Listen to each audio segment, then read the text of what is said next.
Avui vos vull explicar la rondada del cunyat i el pollastre. Sabeu aquells tipus de cunyats que tothom té, que saben de tot més que ningú? Doncs jo no entenc cap així. Però el meu és molt peculiar. L'altre dia varen fer el primer dinar familiar post-confinament i el molt idiota se va presentar amb un pollastre de corral tan gran com el merder que té el rei emèrit. Ell, que no ha cuinat en la seva puta vida, el cunyat, no el rei. Bé, el rei segur que tampoc ha cuinat mai. Bé, el cas és que el cunyat se va oferir a fer-lo en esport. Diu que va fer un curs per internet i que jo era un èxit assegurat, que res no podia fallar. I vaig pensar jo, mira, com l'1 d'octubre.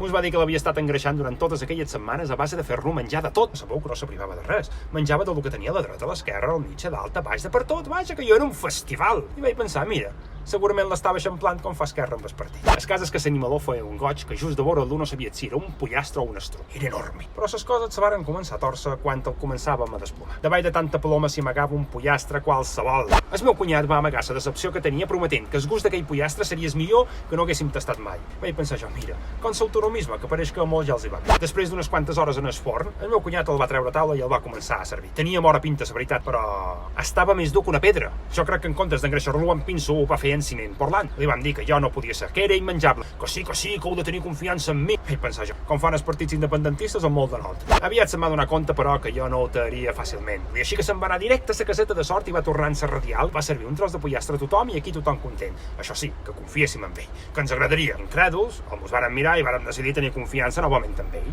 8 segons va ser el que va durar el puta pollastre dins el meu plat. 8! Vaig pensar, igual que la declaració d'independència d'en Puigdemont. Jo era impossible de tear. Si fins i tot sos pareixia un tocinito del cielo en comparació amb la carn, que se suposa que era el que mos havia d'alimentar. El cunyat ens havia tornat a enganyar. I no era el primer pic que ho fa, però nosaltres, com que són de bona fe, havíem pensat que aquella vegada seria diferent i fins i tot havíem muntat una festa per celebrar-ho. I vaig pensar, calla, que no fos igual que la festa del 27 d'octubre del 2017. Allò va crear un sisme de proporcions enormes dins la família. Uns que li fessin confiança, uns altres que jo era un atac directe a la nostra dignitat perquè sempre hem estat de bon menjar. I ja veus, mentre la família discutia, aquí estàvem nosaltres llepant els ossos i pensant que ens hauríem d'haver menjat el millor pollastre de les nostres vides. Igual que l'1 d'octubre. Adiós.